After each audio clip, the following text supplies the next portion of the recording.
All right, welcome to the Cash Visibility webinar hosted by FinQuery and co-hosted by Tesorio. Hope everybody's having a great afternoon. Over the course of the next hour, we've got a lot of, I think, a really interesting, salient discussion topics, talking about and focusing on visibility around the businesses that we all collectively run. Historically, there's been a lot of focus around looking at trends that we've seen unfold in recent years, but I think everybody can acknowledge that the pace of business has gotten faster. The level of the amount of data that we have has significantly increased. And I think everybody also recognizes that it's critically important that we leverage that data, not just to have better reporting, but to make better, more actionable decisions. So the webinar over the next hour, we've got it broken apart in a 4-part agenda. So part 1, we're going to talk about core challenges for accounting and finance teams today. In the second part, we're going to talk about contracts and making those more actionable from a bottoms-up approach. Our third part, we're going to talk about processes and optimization.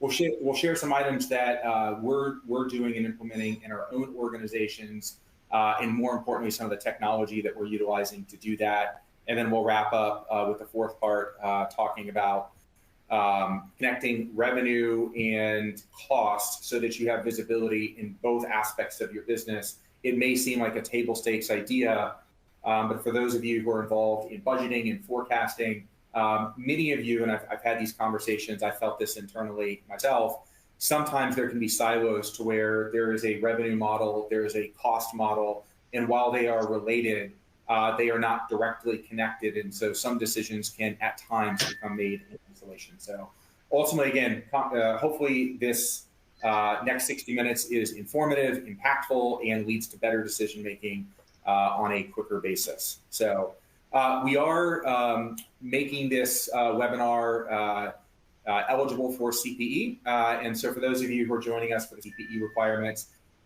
you will be, I'm sure, accustomed to the fact that we're going to have a series of questions. We're going to do 4 polls throughout this webinar. You need to respond to at least 3 out of those 4 in order for you to get credit. If you have any questions about CPEs and the ability to get credit, there is an email address at the bottom of the slide, and you're more than welcome to reach out to our team. All right. So let me actually just kind of move forward here. Oh, sorry, apologies.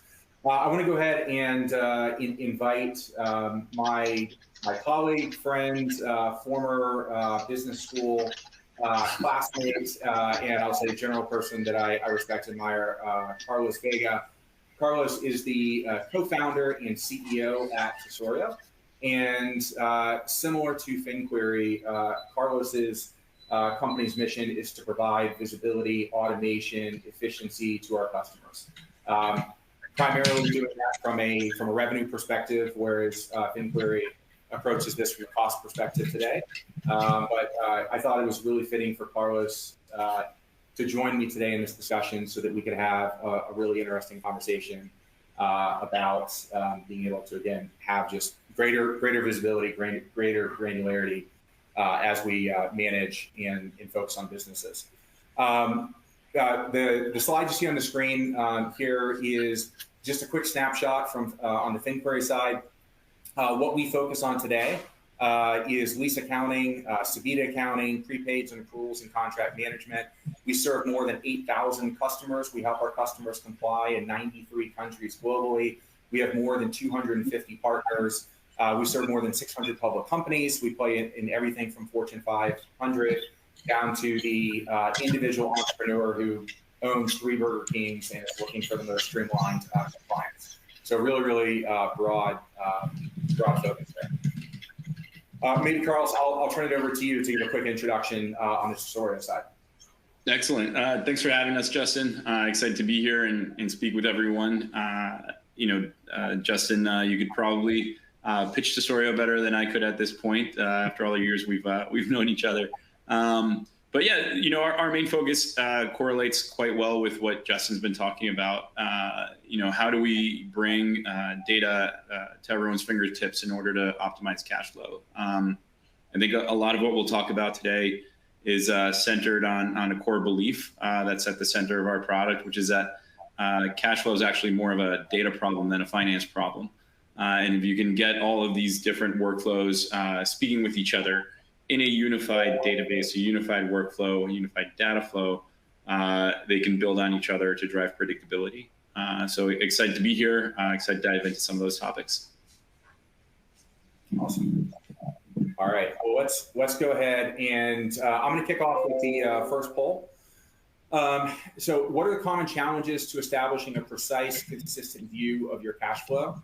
And you can check any one of these, you can check all of these, so check all that apply. And I will leave this on the screen here for the next 45 to 60 seconds to make sure everybody has the opportunity to respond.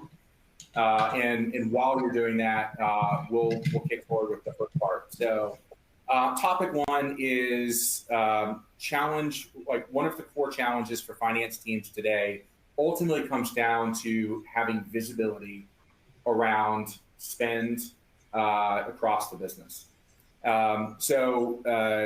For those of you who are involved in the budgeting and forecasting process, and I'll just hit at the outset, I'm abundantly aware, as I'm sure everybody on the call here, is that there's a big difference between accounting and finance, between the aspects of what you do in a day-to-day job, areas where there's a lot of emphasis. But I think we can also agree that there's a very significant Venn diagram overlap between things like understanding and accounting for contracts, whether it's a prepaid or an accrual, and then the finance side, ensuring that teams are operating within budgets and that we're appropriately forecasting for those costs in future periods. By the way, let me close out the poll here. All right, so common challenges in establishing a precise and consistent view of cash flow. Lack of integrations between accounting and AR systems was the top response. Inaccurate or delayed cash inflow data. All right. I know Carlos will talk more about that a little bit later here. Occasional surprise invoices for contracts that were unknown to accounting and finance. I call these exploding contracts, ghost contracts. There's lots of different reports to put out there. It is an enormous level of frustration. But yeah, we'll talk more about this in about 20 or 30 minutes. I'll say we are in our audit right now. We're audited by Deloitte. The last thing I want to do is receive an invoice for an accrual contract that we entered into in Q3 or Q2 last year, and we're just now receiving an invoice because obviously that's not something we want to make adjustments to after we've already responded to requests and provided our data across our auditor. So those are not fun to receive. Reliance on top-down estimates for contractual spend, and then manual and time-consuming reconciliations. I'm curious to see what the other is, but I know that there are certainly a lot of different drivers here of challenges. So let me jump into, I apologize. Obviously, I had my slides a little bit out of order. I'll give a little bit on my background. Carlos, you should do the same for yourself. So I'm for those of you who don't know me, I'm the CFO and COO of FinQuery. I spent about a decade at Goldman Sachs. I focused on M&A, IPOs, advising tech companies across a broad range of issues impacting their businesses and helping them unlock opportunities going forward. I joined FinQuery effectively through Goldman Sachs, who is our outside capital partner. And as I alluded to in my introduction, Carlos and I met about a little over a decade ago when we were both in business school together at Wharton. Excellent. No, just pure coincidence. I was also an investment banker. The most formative years of my career were at Lazard doing M&A. Before that, I had worked for the CFO of GM's pension fund and I worked in reinsurance as well. While I was at Lazard, I actually had a factoring business with a friend from Lazard, and we had this exciting perspective, which was we'll help people finance their accounts receivable. And then with our, all of our expertise in modeling and whatever, we'll help them graduate to a bank line of credit and build their credit over time, et cetera. Everyone was just like, give me the money. I don't care. And that was a little disheartening. It was good for business, but our whole point was to help people become more bankable. And it felt like payday lending for business. And so when I went to Wharton, I was probably like one of the weird ones, not going to all of the banking and consulting meet and greets. I was focused on starting a company to solve this problem, and that's where we started Tesorio. It's been an exciting journey. Awesome. All right, so we've got our second poll question, which we'll dive into real quick. Which of the following consequences has your company experienced due to inefficient cash management? And check all that apply. So lack of confidence to make strategic investments, extra manual processes that slow down decision-making, increased reliance on short-term financing, missed opportunities for early payment discounts, and higher day sales outstanding. All right, so while folks answer this poll, so Carlos, let's just kind of dive in on this first topic. And while you don't directly sit in the finance role today, you were still a former banker, have a very finance mind. You built an accounting and finance topic. So I'll just maybe kick off here by saying one of the biggest challenges that I have dealt with on our side is in the budgeting process. As we kick off cost-based budgeting, we will oftentimes start with our historical financials and where we landed, and of course within our ERP we have a breakdown between payroll and non-payroll costs, and we take allocated views for things like contractor spend and SaaS-based spend, which has been a significant increase for customers over time in companies like ours over time. And without having an understanding when you're putting together the budget of what is the specific contract, what is the specific application, what is the goal and focus on a departmental basis around what I'll just call broadly their contracted spend.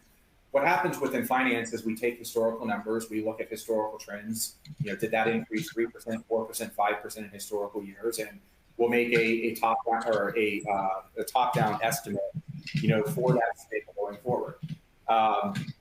We'll put together budgets. We'll pass those budgets out to our departmental leaders. We'll have conversations around those budgets, and many of our departmental leaders, they could be managing a cost area that could be in the millions. In our case, it can frequently be in the tens of millions of dollars. And our departmental leaders, whether it's a CTO, CMO, CRO, they themselves, while we would certainly hope that they would have granular visibility into their contracted spend on a month-to-month basis, or quarter-to-quarter basis, the simple reality is they oversee so many employees, they oversee so many different vendors and contracts that they themselves will oftentimes look at top-down estimates and make decisions about whether that feels right.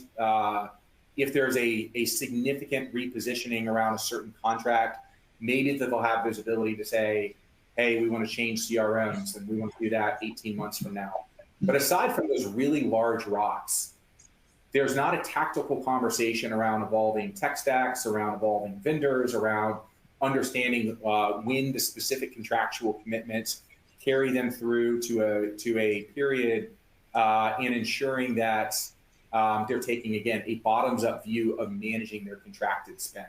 I don't know if that experience comports with your own experience at Tesorio or conversations with customers, but I'll just say internally, that's one of the ways that one of the situations we've seen unfold historically in our own business, and part of what has generated a lot of investment that we've made in product offerings that we've released over the last 12 months.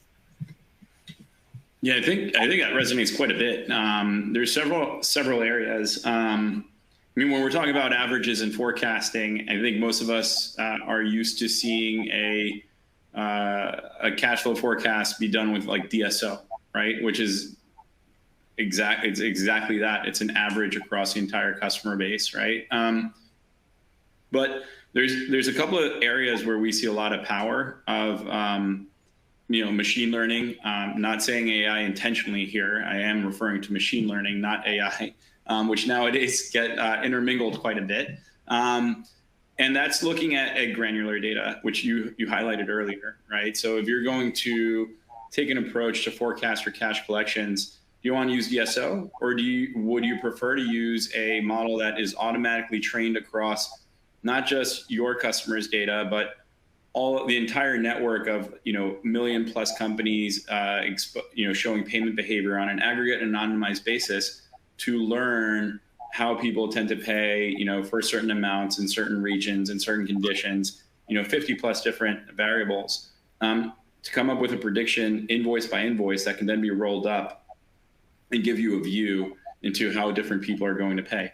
And then there's a lot of power in that, not just for more accuracy, but also actionability, right? So if you're looking at a DSO and you're off, it's like the classic direct versus indirect method cash flow, right? Like if you have an indirect method cash flow and you're off, like who knows why? Like a change in working capital, that means nothing. But if you're looking at a forecast and you say, oh, we're off because these 3 customers didn't pay their invoices number, 1, 2, and 3, you can go and you know who to call, you know who to look into, what were the actions that led to those delays, and you can address it. So that actionability is actually probably one of the most powerful parts of doing a granular forecast. Because at the end of the day, like the way we say it, like once cash hits your bank account, or leaves your bank account, it already flowed, right? So if you want to get ahead of it, you want to be in these other systems, right? That's where the contracts are actually incredibly powerful, right? If you can look at a contract and then understand basically what your billing schedule is going to be, right? Or what the amortization schedule is going to be on a purchase order. You can forecast that. And funny enough, like that's actually one of the biggest requests we get.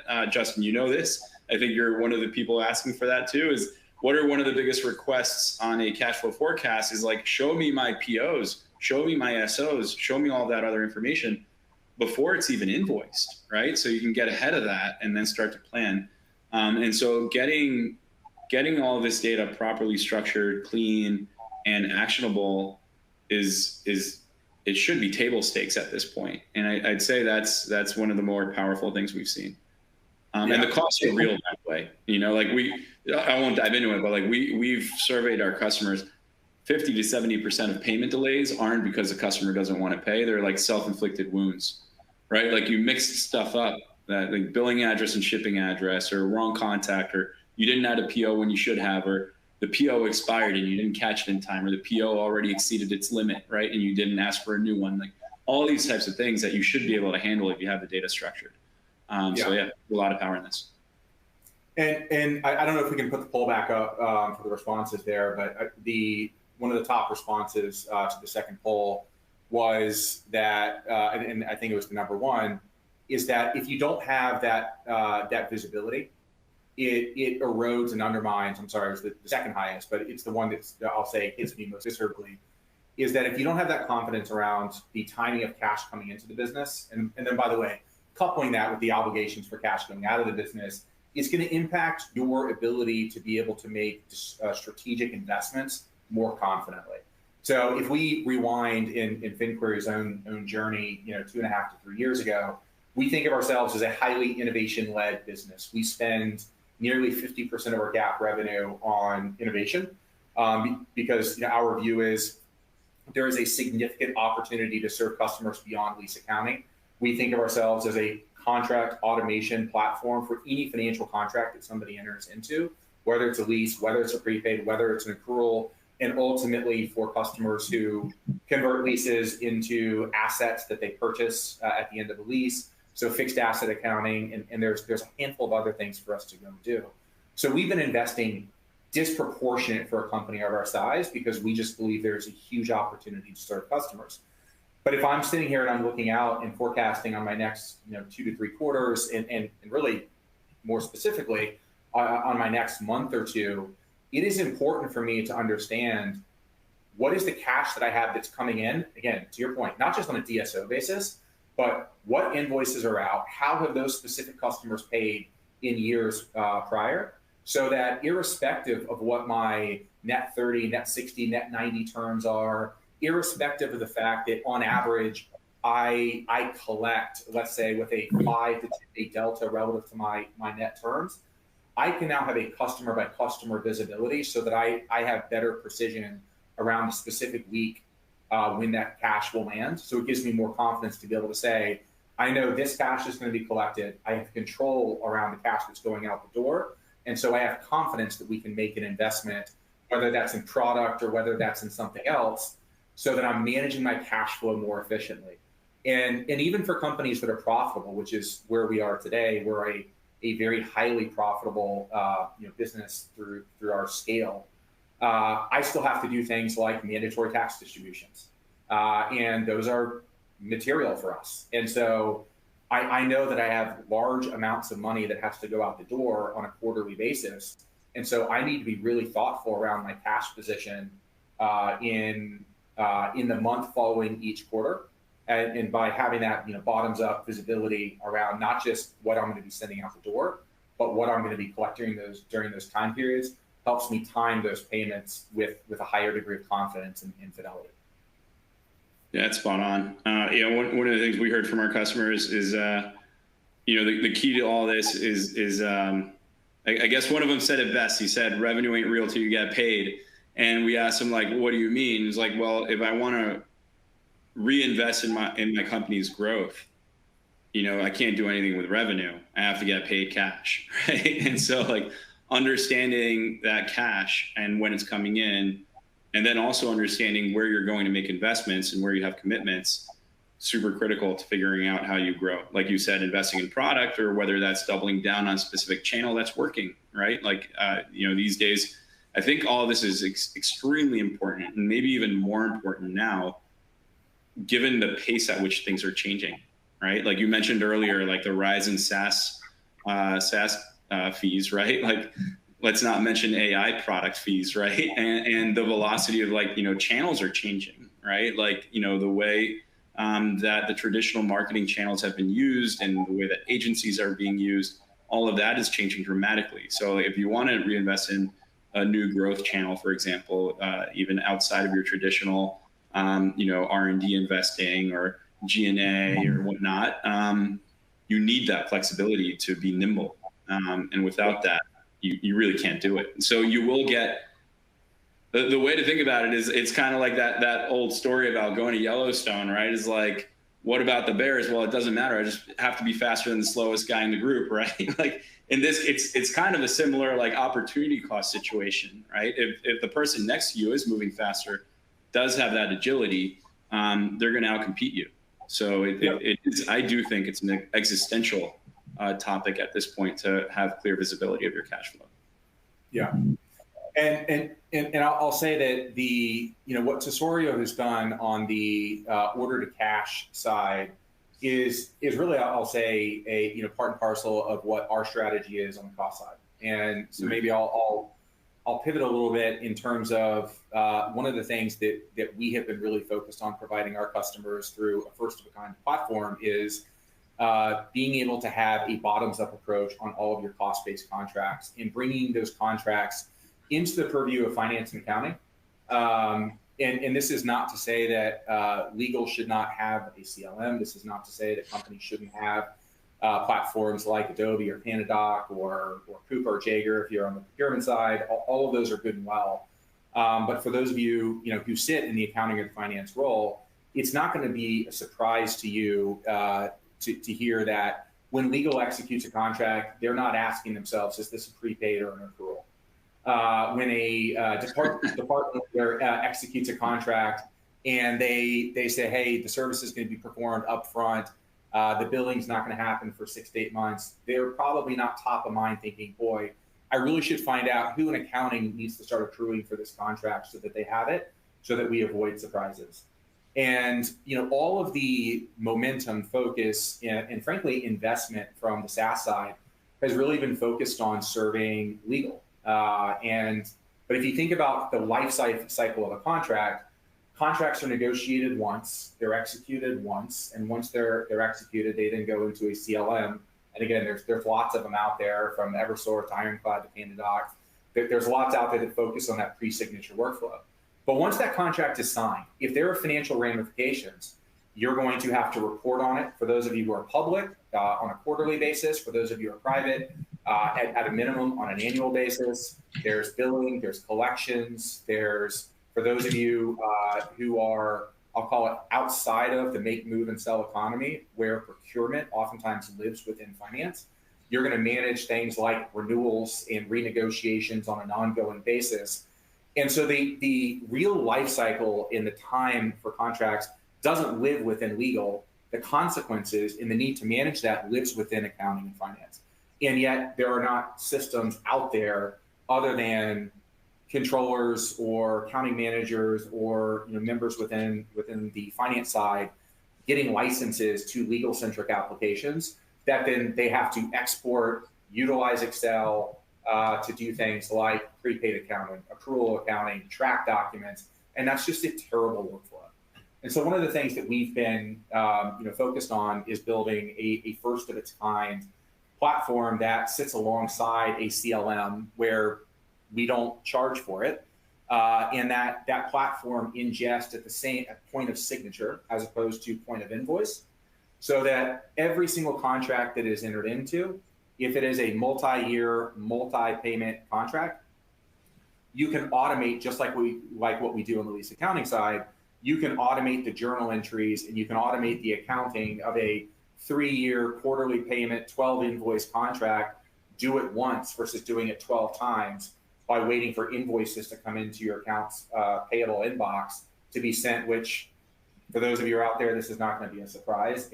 Invoices are frequently late, they're frequently incorrect, and they're also a source of fraud. And so what we believe is it's critical to take from a cost management side, have bottoms up, contract by contract basis, drive all of your journal entries, tied back to your original source contracts without having to reach out to Bob and John and Joe and Jane in various departments to validate, is this a real invoice? Should I pay this now? Working off of the original source contract so that you streamline a lot of your workflows. And in doing so, you amplify your controls because all of your journal entries, again, are driven based off of actual source contract. So we're, again, in effect, trying to copy or replicate, what Tesorio is doing, where you take individual orders and you drive collections off of those, and then you have that visibility on or on a projected basis. For us, it's basically the same mission, but just doing that on the cost side. Yeah, I feel if you don't mind, I think it's even one. It's really exciting to see, right? Like the way I think. I might be jumping to the next question, which is rethinking finance processes and automation. I don't know if we're ready to go to that one, but yeah. What you're saying gives me like a lot of ideas on that side, which is, maybe we should do this poll first, or I can just keep going. You tell me, you're running the show here. Yeah, sorry. Let's let me back out of this, and we'll just go to that. Go to the third question around processes and automation. So go for it. Cool, yeah, because what you're saying reminds me so much of, I don't know if you remember when we were in business school, Fred Wilson came to talk to us from like Union Square Ventures, and he published an article called Don't Automate, Obliterate, right? And that's like a reference back to this like HBR article from 1990 by Michael Hammer, right when the internet was coming out, and it was like re-engineering work, don't automate, obliterate, right? And it was something really cool to read. Go back. I do encourage you guys to go back and read it. Right around when the internet was coming out, imagine everything that was being rethought. Right now is probably the biggest platform shift since then. When Fred Wilson wrote it in like early last decade, it was when like SaaS was coming about. But I'd say AI is on the level of the internet coming out, right? And what's really interesting to think about that is like, okay, how do we rethink these finance processes? And the way I'd say, like, I feel like there's like some core aspects about what FinQuery is doing, what we're trying to do. We're just serving different stakeholders, which is really powerful. Like at a stakeholder level, right? Like it's like, what are the way I think about the process is like, all right, traditionally there were like tasks to be done, right? It was like problem solution focus. Like I need to collect from someone, I need to reconcile a payment, I need to receive a payment, I need to do all these different things. And so there was like, tools that we each built and developed in software. However, if you abstract that away and like rethink it, there are like four main stakeholders for any company, right? Customers, vendors, employees, and the shareholders, right? And with AI and what's able to be done now, right? And also with the level of change in our expectations, we expect end-to-end capability, right? When you can pull up your phone and open up Perplexity or chatting end-to-end, not like the old way where you'd Google something, you'd have to read it and do all sorts of stuff. I mean, that's just the basics. Plus, there's so much more you can do with AI. Our expectations have changed, right? And so in that case, you can start thinking about objectives, right? And there's a couple of core objectives I see that like both of us are addressing that are really critical for finance folks these days in order to operate in that way, right? Like one, it all starts with what you've been talking about. It's like, get all your data in one place, structured and unstructured, right? And so like when I say structured, it's like primary source data, like a signed contract, right? Like, do you want to go into a ERP where someone typed in a bunch of stuff, or what if you go to the PDF that teams of lawyers on both sides, you already paid thousands of dollars for your lawyers, they paid their lawyers to read this thing, make sure it's perfect. Why don't you start from there? There's no fat finger errors, there's nothing wrong with that. Start from there and get the true data, right? So structure all my data, get it in one place, but getting it in one place and structured means that it's actionable, right? And so like you're going to be able to trigger things off of it. That's one outcome, right? Another one is like, hey, in our world, right? It's like, hey, get out of the mindless work, right? And focus on the customer. In our case, it's the customer stakeholder, right? In your case, it's more on like the vendor side, right? Or like, the expense side, right? But it's like, look, in our world, it's like, do you really want your finance team doing a bunch of inbox triaging, right? Do you want them creating statements in Excel? Do you want them dealing with portals and going into the Coupas and the Aribas of the world or all of that? Do you want them dialing for dollars? Like, no, like everything that can be automated should be automated, and let them focus on the customer stakeholder, because that's what's going to drive value, right? In your case, it's like, let's focus on where our dollars going. Like, let's focus on the vendors, right? Like, first off, having a good relationship with your vendors is pretty important. They're a key pillar of like running your company. And then like making sure that like you're investing in the right ones and that you're doing it with time and clarity so that you are investing in your own growth, right? Like all that sort of stuff. Again, so first one, getting all your data in one place, actionable, structured and unstructured. The next one, focusing on your key stakeholder. And the last one's like securing a clean audit, right? Like I think no one wants notes on their audit, right? And so, on the AR side, is your cash application being handled properly? Is your bad debt meeting CECL requirements? Are you, if you're tying like, obviously like revenue recognition is a key part of order to cash, right? Is all of that done properly? Great, all right, clean audit, right? Like, or how many dollars are you investing in having people overseeing these processes just to make sure you have a clean audit? Like one of our customers has 3 people pulling contracts at random every month just to make sure that the billing was done properly, the accounting was done properly, the rev rec was done properly, all that sort of stuff. So at the end of the day, they have a clean audit next year.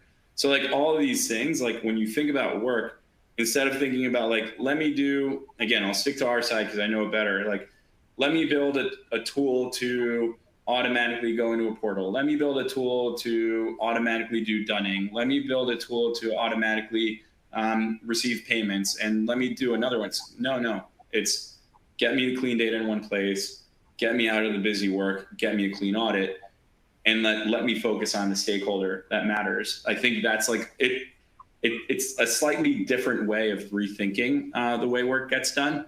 And then the last bit, which you've already touched on, when all of this is done well, that stakeholder, it's not just finance that cares about it, right?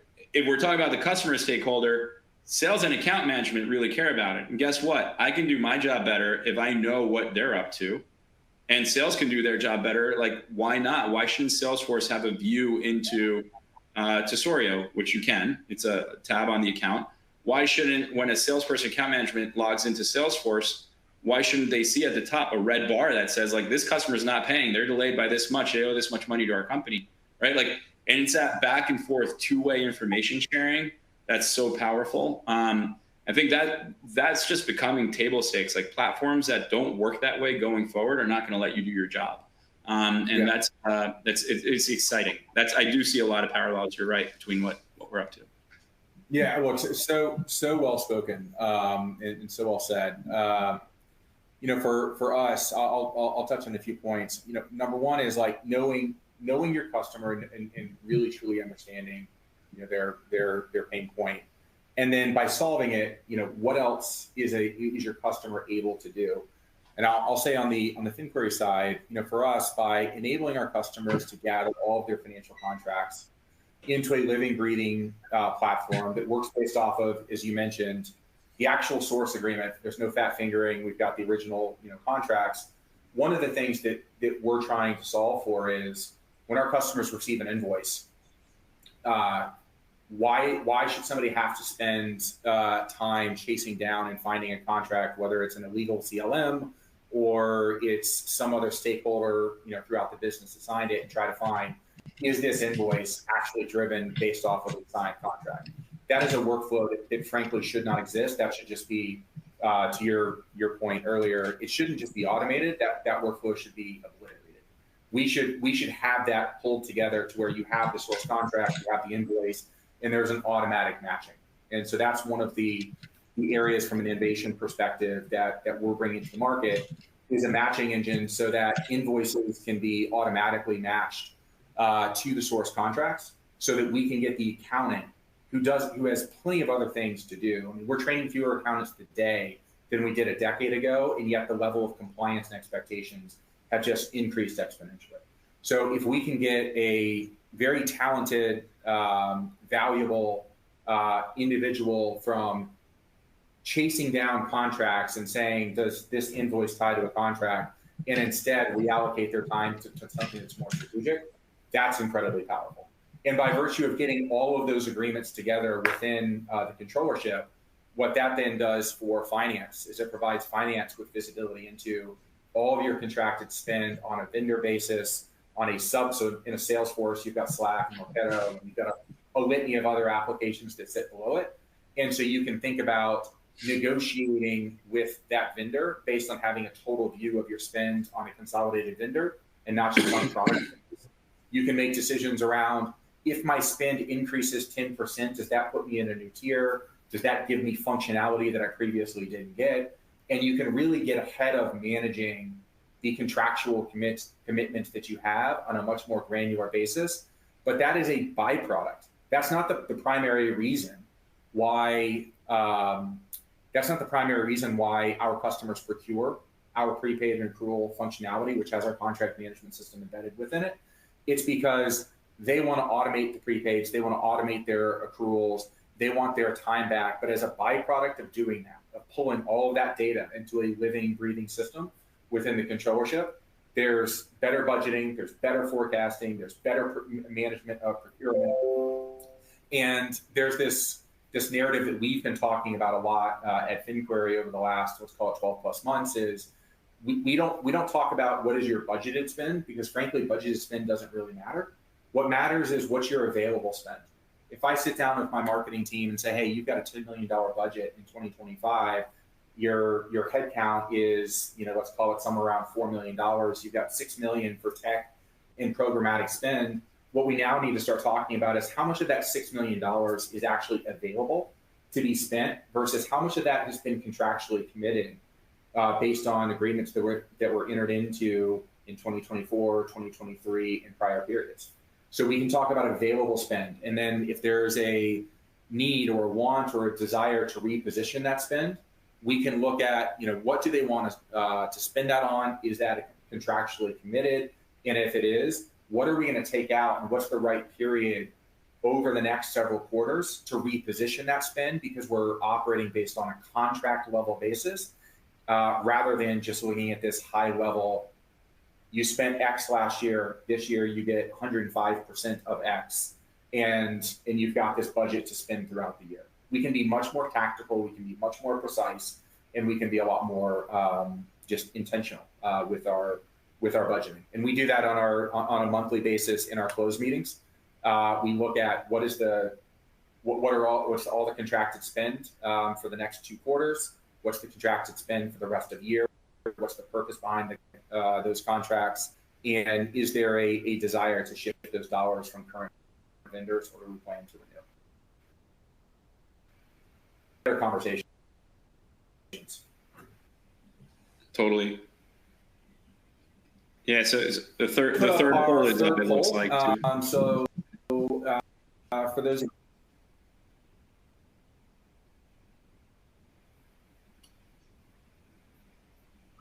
Yeah, or Excel for all or at least part of the process. So prepaid accounting and reporting, accrual accounting and reporting, customer billing and collections, or 13-week cash flow analysis.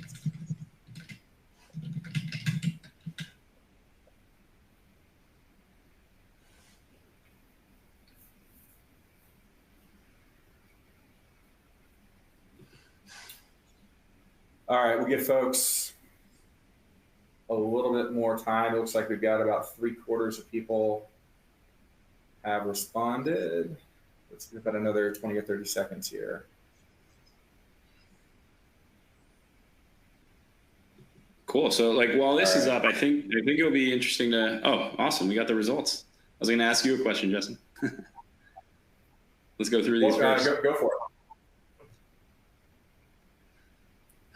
So like, I mean, we've been, I think I might have a delay, or so apologies to everyone. I'll give myself an extra couple of seconds there before jumping in. But like we've spent a good amount of time talking about data. And I think it's interesting to think about like what you do with data, right? And so as we start thinking about kind of the fourth part, I did want to ask you like a little bit about what you are all doing there. But before we transition off, definitely let's go through the poll answers here, and then we'll start off afterwards. Yeah. So this is I'll say these answers do not surprise me. And had we structured this as check all that apply, my guess is we actually would have probably seen higher percentages for each of these. So we did I'll say that this mirrors in the internal survey that we did of customers about 2 quarters ago, where we asked what percentage of our customers are doing prepaid or accrual accounting in Excel, and the percentage in that poll was about 75%. If you add accrual and prepaid together, it directionally gets you there. So if we had to check all that apply, my guess is these percentages would go a lot higher. One of the other interesting, and we don't have this as a poll question, but it was a question that we asked nonetheless. We talked to our customers and said, how many prepaids and accruals do you estimate that you have? And it was a very interesting answer. So on average, kind of the Gaussian distribution took you from about 50 to 70. That was the estimation of our customers in terms of how many they had. And yet, if you look at data out there from companies like Vendor or Tropic, which work with a broad base of customers in negotiating their SaaS apps, what they share is even across industries, if you're an SMB, on average, you're going to have about 150 to 200 SaaS applications. If you're a mid-market to enterprise customer, you're going to more likely than not be over 200. Why am I talking about SaaS apps when we're talking about prepaid and accruals here? Because nearly every SaaS application out there is a prepaid. And so just on prepaids alone, our customers are underestimating the scope of prepaids and the accruals they have by a factor of about 3 to 5. If you're not managing and have a bottoms-up visibility into what it is that into these processes, and you're relying on manual Excel-led, there's a common significant underestimation of the number of prepaids and accruals that you're accounting for, and that translates into just inefficiencies, and ultimately, because these are a part of an audit, it rolls into some controls-based risk. Maybe I'll flip it back over to you, Carlos. Any reactions you have on the 13-week cash flow or billings and collections? Yeah, no, it's not surprising to see. I mean, 13-week cash flow is one of those things that's so critical but it's also so specific to every company, right? And so what we've seen is folks automating parts of it and feeding a lot of that into Excel. And so the parts that, I do think eventually it will be fully automated. As you know, it's one of our big focuses at Tesorio is driving to get that fully automated. We've, we power some really awesome direct method cash flow systems for some of the big banks in the U.S. But one of the things that we've found to be most valuable is actually the data wrangling. And so in the direct method cash flow forecast or a 13-week forecast, typically what you want is that granular view of exactly what invoices, what bills I'm forecasting down to the transaction level. Because usually on the working capital side, those are the things that have levers that you can adjust in the short term. And those are the ones that people want bottoms up. And that's great.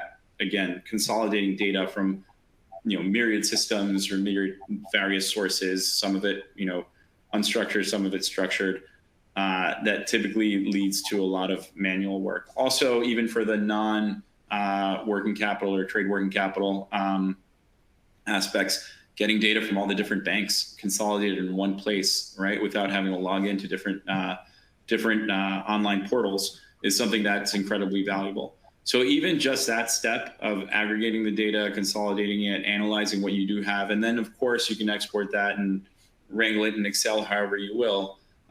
That's something that can save companies a ton of time. So I think it's important to realize it's not always all or none, right? Like parts of it can be automated with systems.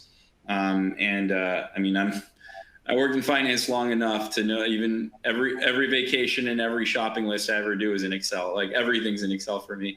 So I'm not going to be one to completely bash Excel, but there is a lot of work that you can get ahead of. Yeah, absolutely. And I think we're going to roll into our next poll. I know we're getting close to the top of the hour here, and just want to give folks the opportunity to get to full credit from a CPA perspective. So for those of you who have or would like to learn more about Tesorio and FinQuery and how we can help from visibility and optimization across both the revenue side or the cost side, be great to just get any feedback you have. If you'd like to learn more about Tesorio or FinQuery or both, or if this isn't the right time, totally understand that too. No worries. Hopefully this discussion was certainly informative for everybody. So please take a minute here so that we can ensure that you get full CPE credit and fill this out. Perfect. Awesome. Well, Justin, while we're waiting, I was going to ask you a question because you've, congratulations again. I know you're now not just CFO, but COO of the company. So now you have a lot of that, you are the end-to-end visibility guy personified. So I am curious, as you've been building this, right, and you've been using all these tools, your own, like some like ours, plus other tools out there, and you do have that, that bottoms-up view of everything, like end to end, right? From revenue through to cost, and the work you're doing. Even one of the questions, Joe just asked, even would love to know how many in the group actually prepare a 13-week cash flow analysis in Excel.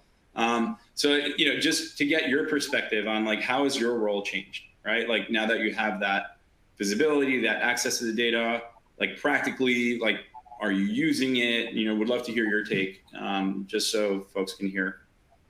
Yeah. So my remit has spans everything from legal, HR, professional services, CS, accounting, finance, data analytics. So it's gotten to be fairly broad.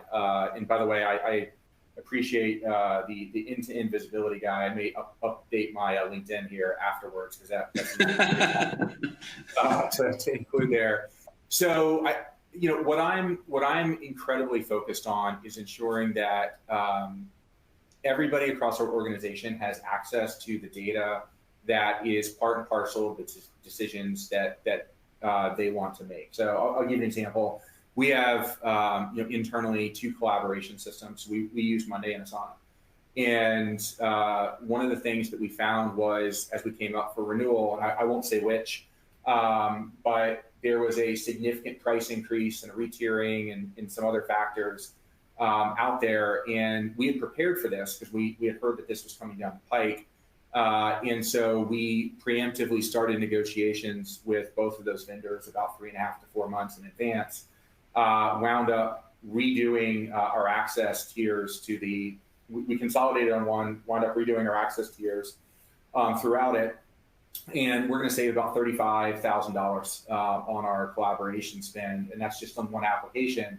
And the reason why I think that's significant is because we've been in a multi-year progression of cost optimization. In 2022, it was not hard for a business to shave 5 or 6 or 10 points off OpEx because most businesses were carrying excess headcount, excess, like there was just a lot of excess in companies. That became harder to do in 23, harder to do in 24, and yet even harder to do in 2025. And so when there's opportunities where I can capture, let's call it 1/3 of an FTE by just changing up SaaS but not removing any functionality, that allows me to put that money back into the business and focus on growth and moving forward. And then I'll also say, and I hinted at this, but on a monthly basis in our close meetings, I sit down with our department leaders and we not only talk about headcount, I talk about contracted spend over the next 2 quarters, because those are the quarters where I can actually do something about it. So we get far ahead of it. And so I feel like we are spending our dollars where we want to spend them. If you're sitting on this call and you say, I'm not aware of us missing a renewal, I'm not aware of us missing a timeline where we reallocate the spend, the fact that you're not aware, I promise you have. I promise you, out of hundreds out there, you're likely missing certain renewals or an opportunity to optimize by changing tiers. I have gone from a position where I felt like we were operating in the black to utilizing our platform where every single contract that we enter into, not only does it go to a CLM, it goes to our contract management platform. And by the way, not only does our lease accounting module sit on and automate the accounting for all the leases, our module for prepaids and accruals automates all the prepaids and accruals. We have fixed assets that are coming down the line. And so just by having that data unstructured in terms of raw contracts in that system, as we continue to invest and bring further functionality down the line, I know that I can automate and drive further efficiency. And I have confidence that, at least from where I'm spending my money, because I have that bottoms up visibility, we're being intentional and we're making the decisions that we intend to make, rather than defaulting into an agreement because I don't have enough time to procure something else, if that makes sense. So, and I'll also just say, the other piece that I'm just really focused on too is from a SaaS perspective, there are certain SaaS applications out there, and I'll say Tesorio is certainly one of them. We like to think of ourselves as fitting in this category, that have invested heavily in ML and in AI, but there are certain applications out there that haven't. And so I'm trying to be very thoughtful about limiting my agreements to 1-year agreements with the applications that haven't invested, because I know that there's going to be that next gen that's going to come out there. We think we are that for so many of our customers, and in just having a tighter management of all of that procurement, gives confidence there. All right, so I just want to thank everybody, by the way, for joining. I especially want to thank Carlos and the team behind Carlos that has helped set this up, and also thank my team for helping put this together. Hopefully, everybody who joined us was able to garner some helpful insights, feedback. If you have any questions about Tesorio or FinQuery, please don't hesitate to reach out. We're happy to take you through some of the strategy, efficiency, and impact interest in doing so. Starting words on your side? No, thank you so much for having me, Justin. Thank you to all the team that helped make it happen, everyone who was supporting during the call as well. Thanks to all the attendees and the questions. And yeah, definitely happy to chat anytime. Love this topic. So thank you. Thanks, everybody.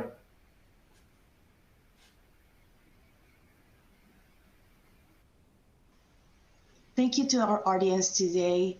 we invite you to visit our CPE Hub, where you can find upcoming webinars online for on-demand and live, where you can earn your CPE credits. To earn your CPE credit, please go into the icon that indicates the certificate is ready. You will see a green mark, and you can download your certificate if you have remained in the presentation for 50 minutes and have answered 3 out of the 4 poll questions. Once again, thank you everyone for assisting to this wonderful presentation by Carlos and Justin. Thank you, Carlos and Justin, for your time. Have a wonderful day.